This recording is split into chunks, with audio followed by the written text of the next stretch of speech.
Hey guys, how are you all? I hope you all are fine and I welcome you all in this new lesson. तो दोस्तों आज 10 दिसंबर है and today we are going to cover this topic and जो भी इसमें important vocabulary होगी वो हम डिस्कस करेंगे। इंग्लिश के जो भी कंसेप्ट होंगे वो हम डिस्कस करेंगे। आप सभी को पता है इस चैनल पर आपको ये सीरीज़ मिलती है how to read English newspaper. इसमें मैं आपको डेली बेसिस पर बताता हूँ एक आर्टिकल को पढ़कर वर्ड टू वर्ड हम लोग पढ़ते हैं और उसकी हिंदी मीनिंग जानने की कोशिश करते हैं। जैसे कि यहाँ पर वर्ड है लेस, इसका क्या मतलब होता है और बाकी जो भी इसमें वर्ड आएंगे सब हम इसको जानेंगे। राइट दोस्तों, तो अगर आपको ये वीडियो अच्छा लगता है तो आपको वीडियो को लाइक करना है। अगर अब तक आपने चैनल को सब्सक्राइब नहीं किया तो आप चैनल को सब्सक्राइब कर लीजिए। साथ में आप लोग बेल आइकन दबा देना, जिससे फर्दर अगर मैं कोई नया वीडियो ऐड करूंगा तो आपको उसका नोटिफिकेशन मिल जाएगा। और आपको दोस्तों वीडियो कैसा लग रहा है मुझे कमेंट करके बताइएगा। तो चलिए स्टार्ट करते हैं।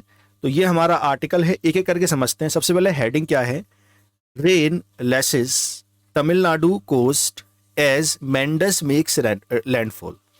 अब यहाँ पर आपको थोड़ी नॉलेज होनी चाहिए मेंडस क्या है।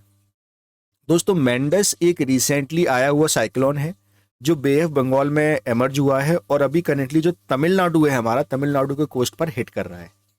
तो मेंडस एक साइक्लोन है। अब यहाँ पर सबसे पहला वर्ड आता है रेन लेसेस। तो ये लेस का मतलब क्या होता है एक बार देखते हैं। तो अगर मैं लेस की बात करता हूं तो इसका मतलब होता है this word is used specially about rain, wind और storm to hit something with great force. जो थपेड़े मारती है ना रेन वगैरह, तो अगर कोई रेन कोई विंड किसी चीज से बड़ी ताकत से टकराती है तो उसे लेस बोलते हैं। तो रेन बहुत ताकत से टकराई, राइट। और यहाँ पर एस लगा हुआ है तो it is a matter of present. और आपको ये बात मैं कई बार बता चुका हूँ, जितनी भी हमारी हेडिंग्स होती हैं मोस्टली या तो प्रेजेंट इंडेफिनिट में बनाते हैं पेपर वाले, या फिर वो पैसिव वॉइस में बनाते हैं। तो this thing you need to understand. तो रेन टकराती है तमिलनाडु कोस्ट से as the Mandous makes landfall. जो मेंडस है वो लैंडफॉल जब करता है तो बहुत ही ज्यादा एक ताकत के साथ, फोर्स के साथ लेस करती है रेन, राइट। तो दोस्तों ये हुई हेडिंग। अब आते हैं सब हेडिंग पर। Mamallapuram near by area hit by गट्सी winds as the cyclone began land entry around 10 pm। जो साइक्लोन होता है दोस्तों ये समुद्रों में मेनली बनता है और जैसे ये लैंड की तरफ आता है तो इसकी जो इंटेंसिटी है वो कम होती जाती है।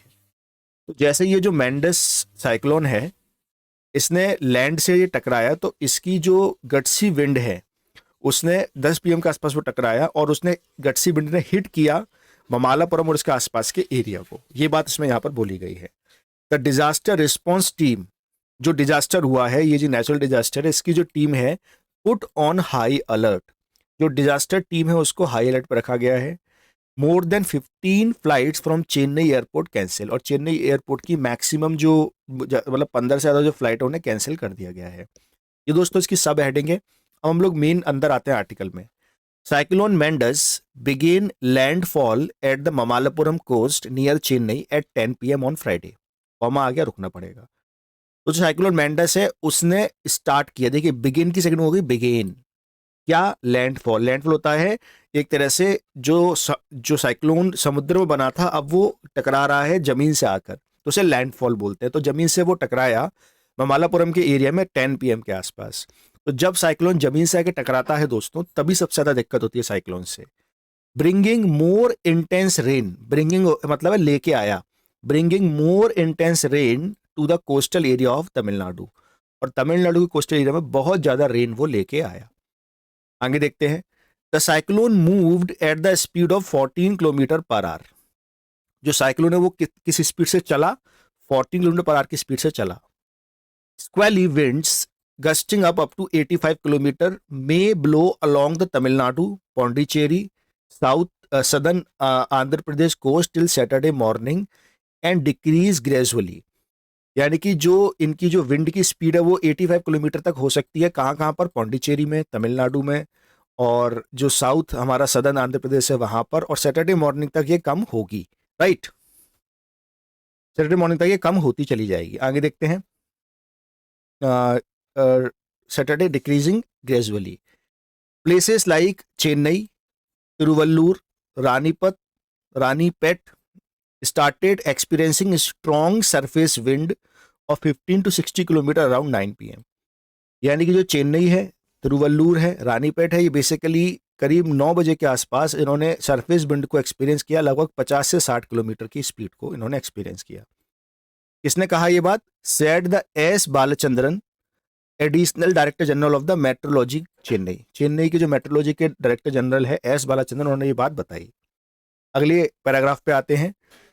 कट्टुपक्कम and Kalavai in Kancheepuram and the Chennai recorded heavy rain of 10 centimetre between 8:30 AM to 10:30 PM। ये वो जगह की नाम बताई गई, कट्टुपक्कम। इन्होंने काफी ज्यादा हैवी रेनफॉल को फेस किया इस समय के बीच में। Over 15 flights from the Chennai airport to the several cities including Kozhikode, Kozhikode हमारा केरला में है, Tiruchi, Hubli, Mysore, Madurai, Vijayawada, Thoothukudi, Kadapa, Bengaluru, Abu Dhabi as well as the Colombo were cancel. यानी कि लगभग 15 flight due to this Mandous और due to this rainfall got cancelled. ये बात यहाँ पर बताई गई है। Over 470 personal of national disaster response force also known as NDRF and state disaster response force also known as SDRF। तो SDRF और NDRF के लगभग 470 पर्सनल यानी लोगों को डेप्यूट किया गया है, were deputed to the Chengalpattu, Chennai, Cuddalore and Kancheepuram, Mayiladuthurai, Nagapattinam, Thanjavur, Tiruvallur and Villupuram district. यानी यहां पर इनको डिप्यूट किया गया। यहां पर दोस्तों वर्ड आया है ये डिप्यूटेड। डिप्यूटेड का मतलब बेसिकली क्या होता है? डिप्यूटेड का मतलब होता है दोस्तों, gusty wind we have seen that it means posted, यानी उनको लगाया गया है, पोस्ट किया गया है, उनको असाइन किया गया है, ये होता है deputed, right. So Tiruvallur and Villupuram district with the chief minister MK Stalin personally taking stock of the preparedness.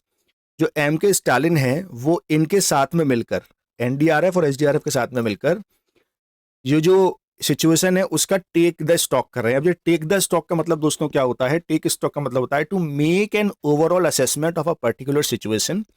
It means he is assessing the situation there typically before making a decision. किसी डिसीजन लेने से पहले ये सिचुएशन को assess कर रहे हैं, यानी कि टेकिंग द स्टॉक कर रहे हैं। तो दोस्तों ये था, ये आर्टिकल काफी सिंपल आर्टिकल था। कुछ वर्ड थे जैसे कि laces, gusty wind, deputed, taking stock, ये हमने डिस्कस कर लिए हैं। दोस्तों ये जो वर्ड मैं आपको बताता हूं इनको आप डेली बेसिस पर यूज करिएगा, क्योंकि एडवांस लेवल के वर्ड हैं। डायरेक्ट द हिंदू से हम लोग इसको करते हैं कवर। अब दोस्तों यहाँ पर बात हुई है साइक्लोन के बारे में, तो थोड़ा सा आपको स्टैटिक थोड़ा बता देता हूँ आखिर ये साइक्लोन क्या होता है, और रफली बता देता हूँ ये कैसे किस तरह से फ्रेम होता है, कैसे बनता है। तो अगर दोस्तों हम साइक्लोन की बात करें तो यहाँ पर आप देख सकते हैं ये समुद्र है। तो जो साइक्लोन जो होता है ये ट्रॉपिकल एरिया में बना है, तो इसे हम लोग ट्रॉपिकल साइक्लोन कहते हैं। इसकी कंडीशन ये होती है, यहाँ पर आपको हाई ह्यूमिडिटी यानी कि उमस चाहिए होती है, और जो ओशियन का टेम्परेचर है वो 26 डिग्री रहना चाहिए। अगर 26 डिग्री टेम्परेचर होगा so it will give the situation और the condition to frame the storm. इसमें होता क्या दोस्तों, जो वाटर है वो इवेपोरेट होता है, और ओशियन से वाटर इवेपोरेट होकर जो ऊपर ठंडी हवाएं उसके कांटेक्ट में आता है, जिससे कि क्लाउड फॉर्मेशन हो जाती है। अब दोस्तों ये जो क्लाउड फॉर्मेशन है उसके बीच में अगर आप देखेंगे तो यहाँ पर एक कॉलम बन जाता है जो एक लो प्रेशर का कॉलम होता है। इसके सेंटर में लो प्रेशर डेवलप हो जाता है, जिसकी वजह से विंड इस तरह से राउंड करने लगती है हाई प्रेशर की तरफ, और विंड का राउंड करने की वजह से यहाँ पर एक गोल गोल राउंड बन जाता है, और यही जो राउंड होता है ये इंटेंसिफाई होता जाता है as the pressure in the central column weakens. जितना कमजोर बीच में प्रेशर होगा ये बाहर जाने की कोशिश करेंगे, जिस वजह से राउंड राउंड होने लग जाती हैं, जिसकी वजह से साइक्लोन डेवलप हो जाता है। तो दोस्तों ये था about this article about the cyclone also. तो मेंडेस के बारे में आप याद रखिएगा, किस तरह से हमने क्या क्या वर्ड देखे वो आप याद रखिएगा। और दोस्तों इसी तरह से आपको न्यूज़पेपर को पढ़ना है, समझना है, औरों को बताना है कि कैसे हम न्यूज़पेपर को पढ़ रहे हैं। दोस्तों वीडियो कैसा लगा कमेंट करके बताइएगा। अगर आपको वीडियो अच्छा लगा है तो वीडियो को लाइक करिए। अगर अब तक आपने चैनल को सब्सक्राइब नहीं किया है, चैनल को सब्सक्राइब कर लीजिए दोस्तों। आपके जो भी दोस्तों उनके संग शेयर करिए। वीडियो में दोस्तों व्यूज़ कम आते हैं, मैं चाहता हूं आप ज़्यादा लोगों को शेयर करें, जिससे ज़्यादा आप लोगों को शेयर करेंगे व्यूज़ बढ़ेंगे, यूट्यूब को अच्छा लगेगा, मुझे भी अच्छा लगेगा, राइट। और आपके लिए मैं ऐसा ही और कंटेंट लेके आऊँगा। So that is all about this video. Thank you so much for watching, take care.